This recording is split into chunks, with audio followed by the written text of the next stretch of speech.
जय माँ दुर्गे। मैं जनशा पारेख आपके अपने चैनल इंस्पायरिंग थॉट्स पर आपका स्वागत करती हूँ।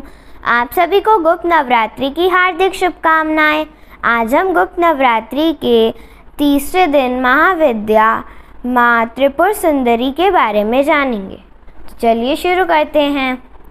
आज गुप्त नवरात्रि का तीसरा दिन महाविद्या त्रिपुर सुंदरी का होता है। देवी त्रिपुर सुंदरी अनुपम सौंदर्य, भक्तों को अभय प्रदान करने वाली, यौवन युक्त और तीनों लोकों में विराजमान है और उन्हें कई नामों से जाना जाता है। उन्हें राज, राजेश्वरी, बाला, ललिता, मीनाक्षी, कामाक्षी, शताक्षी, कामेश्वरी कहा जाता है। अपनी सुंदरता और मोहकता से देवासुर संग्राम में असुरों को वश में कर लिया था। कहते हैं कि त्रिपुर सुंदरी की आराधना करने वाले भक्तों को लौकिक और परलौकिक शक्तियां प्राप्त होती हैं। देवी पुराण में माता की बहुत सी शक्तियों के बारे में बात की गई है। ये सिर्फ तंत्र साधना के लिए ही नहीं बल्कि सुंदर रूप के लिए भी विख्यात जानी जाती हैं। देवी त्रिपुर सुंदरी शांत मुद्रा में लेटे हुए सदा शिव की नाभि से निर्गत कमल आसन पर विराजमान है। चतुर्भुजी भुजाओं में देवी के पाश, अंकुश, धनुष और बाण हैं। देवी के आसन को ब्रह्मा, विष्णु, शिव और यमराज अपने मस्तक पर धारण करते हैं। देवी 3 नेत्रों से युक्त हैं और उनके मस्तक पर अर्धचंद्र धारण करता है। देवी त्रिपुर सुंदरी अपने भक्तों की हर प्रकार की मनोकामनाएं पूर्ण करती हैं, उनकी हर विपत्ति को दूर करती हैं और उन्हें अभय प्रदान करती हैं। कहा जाता है कि देवी त्रिपुर सुंदरी की पूजा करने से आत्मिक बल, यश और कीर्ति की प्राप्ति होती है। पौराणिक कथाओं के अनुसार देवी त्रिपुर सुंदरी के उत्पत्ति का रहस्य सती वियोग के पश्चात भगवान शिव सर्वदा ध्यान मग्न हो गए। उन्होंने अपने संपूर्ण कर्म का परित्याग कर दिया, जिसके कारण तीनों लोकों के संचालन में व्याधि उत्पन्न होने लगी। उधर तारकासुर ब्रह्मा जी से वर प्राप्त किया कि उसकी मृत्यु शिव के पुत्र द्वारा ही हो गई।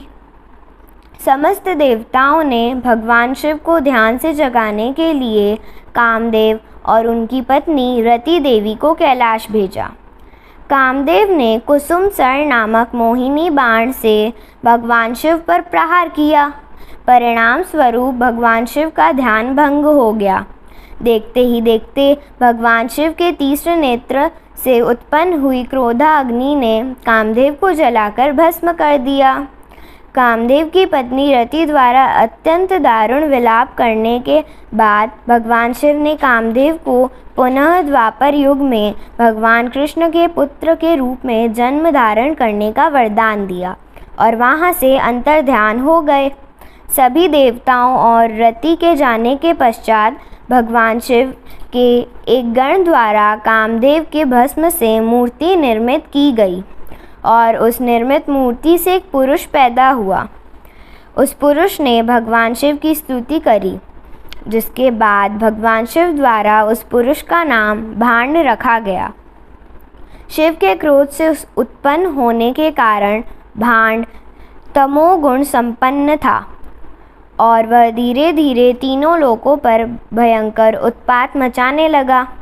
देवराज इंद्र के राज्य के समान ही भांडासुर ने स्वर्ग जैसे राज्य का निर्माण किया और तथा वहाँ पर राज करने लगा।